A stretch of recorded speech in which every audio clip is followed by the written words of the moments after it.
আসসালামু আলাইকুম ওরহমতুল্লাহি ওবরকাতু। এরাই কি তাহলে মজুত করে দাম বৃদ্ধি করে? এদের কারণেই সারা বাংলাদেশে সিন্ডিকেট চলে, বা প্রত্যেকটা জিনিসের ছট পড়ার কারণে দাম অতিরিক্ত হয়? দেখেন, ভোক্তাধিকার এই সিন্ডিকেট ব্যবসায়ীকে ধরার পরে কি অবস্থা করল এবং কি করা উচিত, আপনারাই মন্তব্য করবেন। সবাই ধন্যবাদ সবাইকে। অপ্রাসঙ্গিক কথা বলেন কেন? না, আপনি প্রথমেই একটা ভুল তথ্য দিয়েছেন। আপনাকে জিজ্ঞেস করছি ব্যবসা কয় বছর, আপনি বললেন যে 1 বছর হয়ে 2-3 বছর পড়লো। কাগজ কলমে তো দেখা যাচ্ছে অনেক পুরানো, 22 সাল, 23-24, 3-4 বছর হয়ে গেছে। আপনি জানতে হবে তো, আপনাকে লাইসেন্স দিচ্ছেন, এখানে স্পষ্ট করে লেখা আছে। আপনি মালিক দোকানের, তো আসেন আসেন। ভালো আছেন না? আপনার গোডাউন কয়টা? ভাই একটাই? জি, এটা একটাই।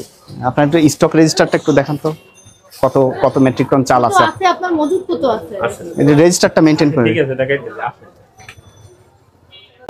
লোকালে মাল আনি তো। ওরে বাবা, তো অনেক বড় দেখা। লোকালে মাল আনি তো, যার কারণে আমার কাছে স্টক নাই। ঠিক আছে, স্টক থাকা নাই। অনেক চাল দেখা যাচ্ছে। না, অনেক চাল না, অনেক চাল তো ওই সব মজা।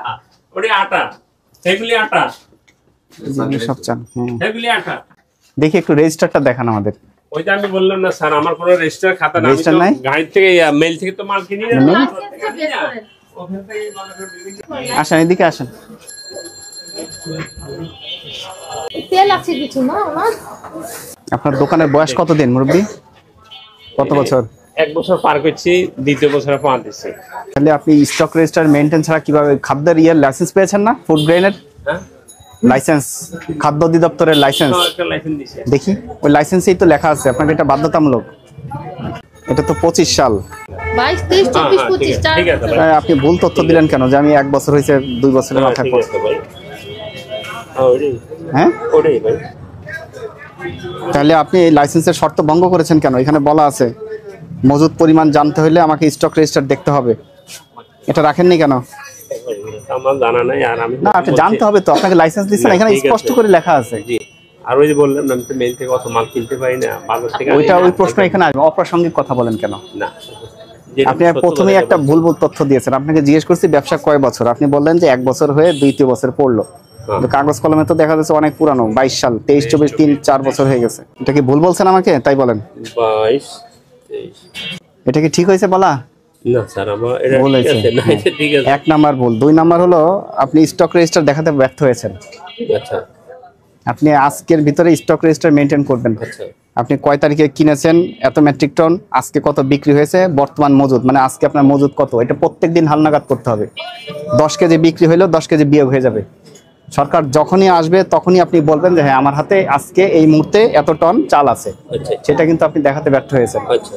লাইসেন্সের শর্ত ভঙ্গ হয়েছে, আপনার লাইসেন্স বাতিল হতে পারে। একই সাথে এটা ঠিক না করার জন্য 1 বছরের কারাদণ্ড সহ 1 লক্ষ টাকার জরিমানার বিধান আছে। আপনার এই ভুলটা আপনি স্বীকার করছেন? স্বীকার করছেন। এটা ঠিক ছিল, ভুল হয়েছে। আর সবচেয়ে আপনি ফার্স্টে আমাকে একটা ভুল তথ্য দিয়ে একটা বিভ্রান্ত করছেন। আপনি বলছেন যে ব্যবসাটা 1 বছর, তা আসলে ব্যবসা পুরাতন। এটা করতে গেলেন কেন? আমি আপনাকে জিজ্ঞাসাবাদ করবো, আপনি সঠিক জবাব দিবেন। ভাই, আমি সত্যি কথা, যে এই যে 22 সত্যি কথা হলো এটা, সেটা বলবেন যে আমার স্মরণ নাই। সেটা যদি বলতেন আমি দেখতাম যে স্মরণ নাই, কিন্তু আপনি তো খুব চিন্তা করে বলেছেন 1 বছর শেষ হয়েছে, 2য় বছর পড়ছে। চিন্তা ভাবনা করেই বললেন, এটা তো ঠিকানি তো। এখানে একটা বিচারিক কার্যক্রম চলছে, আপনি ভুল তথ্য দিলে এটা কেমন হলো কথা? অভিযোগ গঠন করেন। আপনার এই অনিয়মগুলো আমরা আমলে নিলাম। স্টক রেজিস্টার নেবেন। এই যে আপনার বড় দোকানদারদের করেছে, আমরা সকল দোকানেই আছে স্টক রেজিস্টার। তারিখ দিবেন, কয় তারিখে আপনার চাল ঢুকলো। আচ্ছা, প্রতিদিন তো আর চাল আসে না। না না না, যেদিন আসলো 10 মেট্রিক টন লিখলেন, আবার কালকে বিক্রি হলো এত, আর বর্তমান স্থিতি মানে বর্তমানে আছে কত, এটা বিয়োগ করলেই আপনার বের হয়ে থাকবে। যে মালটা আমি আনছি এটা লিখবো, লেখার পরে যে মালটা বিক্রি করছি ওটা মাইনাস করলে এইটাই তো আপনাদের ব্যবসায়িক তো জানেন আপনারা, এটা না জানার কিছু নাই। না ভাই, আমি সত্যি কথা, যে এটা এই সাইলের ব্যবসা আমি করিনি, নতুন তো এই কারণে আমি ওটা জানি না। 22 সালের লাইসেন্স আপনি নতুন হইলে হবে। অলরেডি আছে যে তেল আছে, তেল বলতে শুধু এই যে 1 লিটার মাল এখন দিয়ে গেছে। তেল পাচ্ছেন না? 5 লিটার নাই তো, কোনো মাল তো দেয় না। এই 1 লিটার মালগুলি এখন দিয়ে গেছে, এখন টাকাও নেই। পাবেন, সবই পাবেন। নেন। তাইলে আপনার প্রতি দুইটা যে অনিয়ম রইলো, এক হলো ভুল তথ্য দিচ্ছেন, আবার আপনি স্টক রেজিস্টার নাই। এখানে তো অনেক চাল আছে, আমরা হিসাব করলে বের করতে পারবো। এখন একটাই তো গোডাউন, আর কোনো গোডাউন নেই। আমার এখন বিশ্বাস করতে কেমন যেন লাগছে। আপনি যেহেতু প্রথমে একটা ভুল কথা বলে ফেলছেন। আপনি জিজ্ঞেস, আমার কোনো গোডাউন নেই, লোকজন আছে, আমার কোনো গোডাউন নেই। দেখেন ওখানে আপনি স্বাক্ষর করেন, চেক করব, ঠিক আছে? আসি করবো ভাই। এবং ক্রয় রসিদ তো রাখেন? জি। ওই ক্রয় রসিদের তারিখ দিয়ে লিখবেন যে এত তারিখে পণ্য আসছে, এত তারিখে বিক্রি হচ্ছে, ঠিক আছে? আমরা সাথে একটা ম্যাচিং করে মিলাতে পারি। সবই অনিয়ম। জি। পরবর্তীতে যদি একই রকম কাজ করেন, তো নিয়মিত মামলা দায়ের করা হবে। হ্যাঁ, সব হয়ে যাবে। এটা একটু ছবি তোলেন, উনি লাইসেন্সের শর্ত ভঙ্গ করে রাখছে। তাহলে আপনার এই অপরাধ আপনি স্বীকার করছেন? হ্যাঁ। ভবিষ্যতে আর এই কাজ করবেন না? ঠিক আছে।